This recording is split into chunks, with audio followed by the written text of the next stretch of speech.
right, good evening everyone, and I apologize for the tardiness. I want to thank everyone for taking time out of their evening. I know the planning is tough, this time of year is tough, Ash Wednesday is tough, but I really, really want to thank the commitment from our community to come out tonight. I want to thank District Attorney Joe Early for coming out tonight, the Broder family for coming out tonight, and a special thank you to Kathy Gaudet, the lead nurse in the Leominster Public Schools, who really is the secret behind this entire evening. As we always say, the very first thing about our school system is the safety of our kids and families, and that is just another example tonight of why we're here. So without further ado, I want to thank personally Kathy Gaudet for planning this evening and turn the mic over.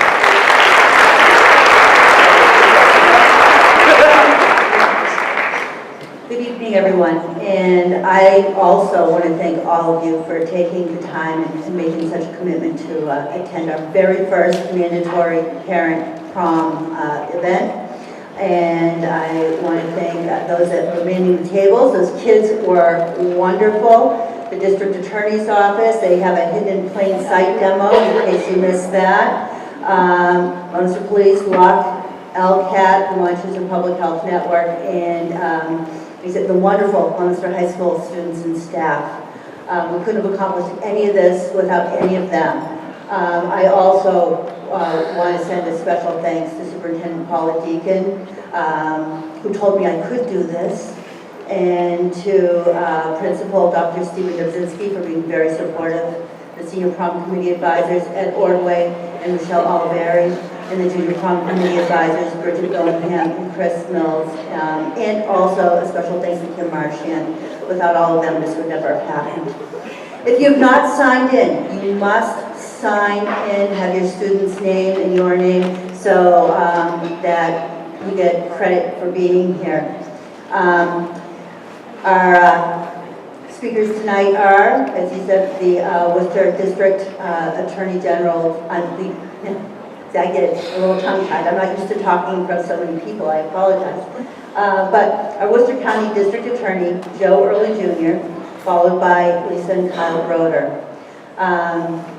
So without further ado, I'm going to give you our DA. Thank you. Thank you, Kathy.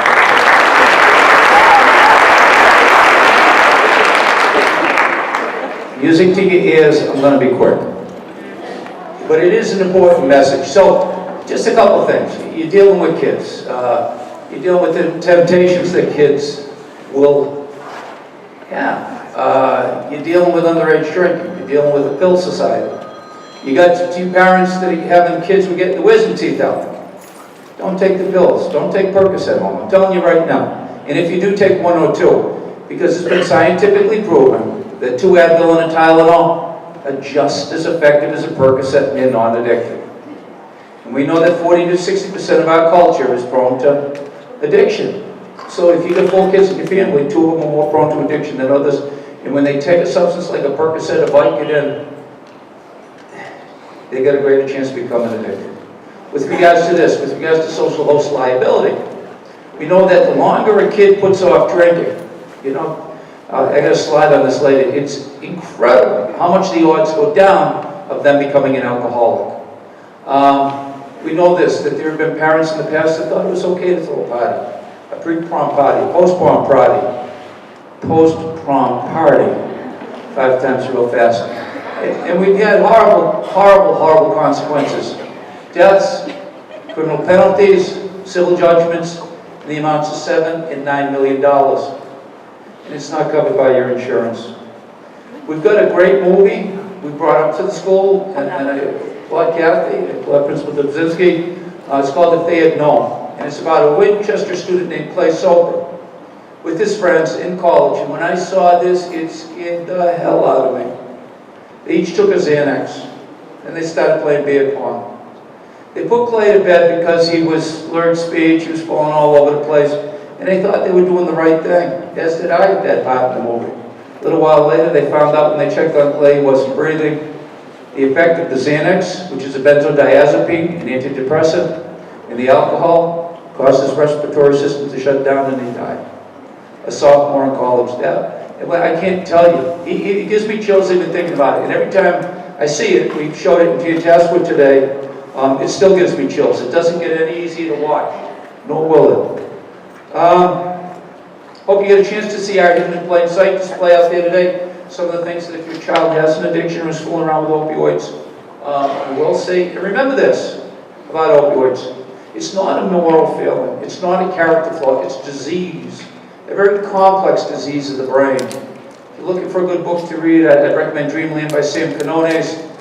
But what it does, they say, well, they took their first pill and it was a choice. Yeah, at that point it was. Doctor may have prescribed it. Doctor may have overprescribed it.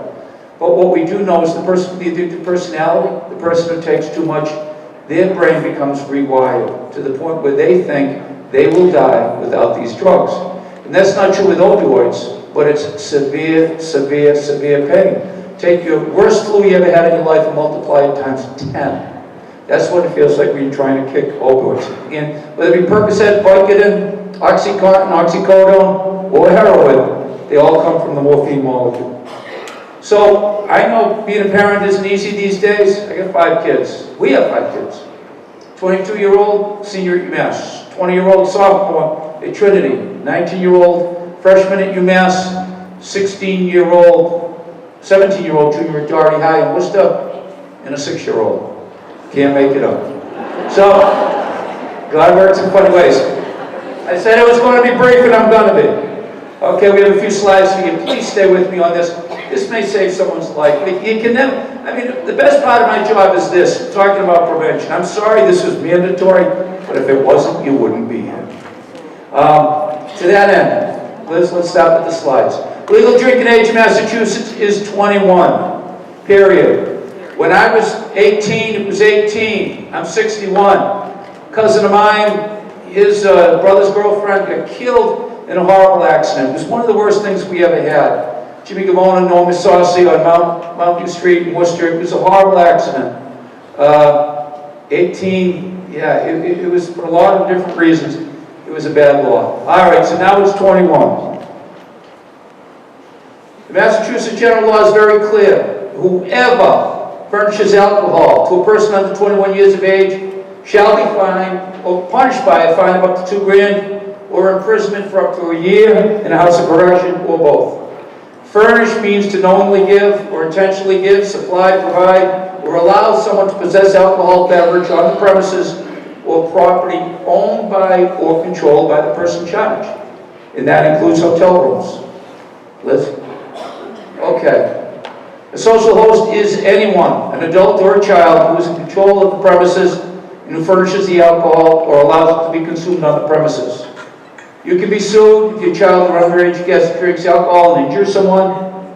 Often what we see is a car accidents. We've seen civil judgments, like I said, $7 million, $9 million. It may be or may not be covered by your insurance, especially if there's injury or death by a vehicle. If your child supplies the alcohol, you can both be charged criminally. You or your child could be sued both civilly. Like I said, social host liability law, you don't get around it by going to a hotel room. I mentioned this briefly. There's a woman, Dr. Ruth Poteet. She's a rock star when it comes to addiction and adolescent brains. She actually, I think we stole this from her, 40% of the kids who begin drinking at age 15 will become alcoholics. Scientifically proven, this we know. Only 7 of those who begin drinking at age 21 become alcoholics. I know it's hard, I know there's temptations, I know that is the culture, but those are cold hard facts. The longer you put it off, the better you're going to be. We know that 37% of the kids in high school will binge drink. That's 5-6 more drinks in a sitting within an hour. When they get to college, those first 3 weeks, the numbers reverse themselves. It goes to 63% will binge drink. And when you do that, and you take a Xanax to boot with it, you're on kids that who don't drink for social purposes, but for effect, that's where it gets dangerous. All right. The brain doesn't develop fully until a person's over the age of 20. The doctors tell us 25. Drinking during adolescence can do damage to parts of the brain responsible for decision-making, self-control, and memory and learning. Remember, again on the opioids, even if your doctor prescribes them, you can still put you at risk for an accidental overdose. The thing about opioids is it takes away physical pain and mental pain. They're amazing drugs. We're 5% of the world's population, though, and we consume 80% of the world's opioids. Purdue Pharmaceutical told us they were non-addictive, and they lied to us. They knew better. They conducted their own studies, their own surveys. Show of hands.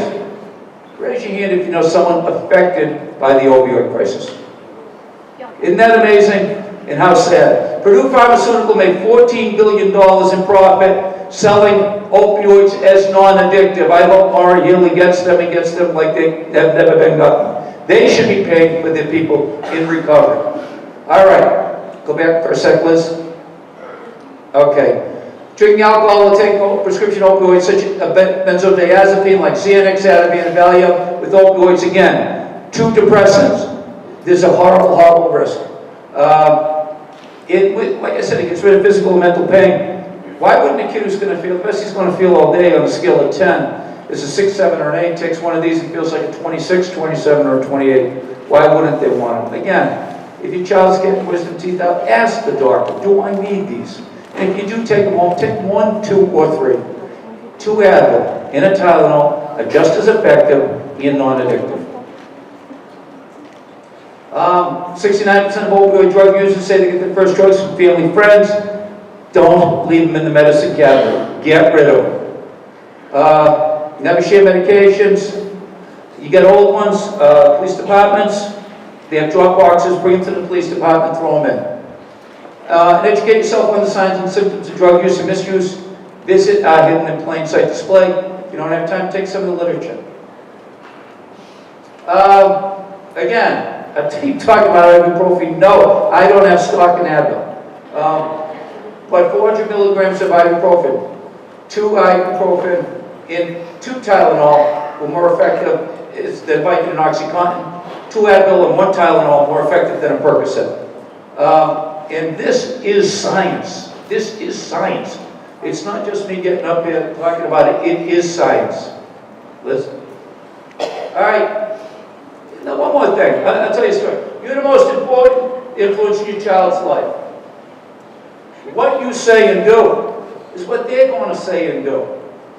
About 15 years ago, I'm sitting at the dinner table, I'm having a Corona Light. My son looked at me and goes, Daddy, did you say you were going down to the supermarket? Yeah. How you getting it? I'm driving. 7 years old. How many beers you had?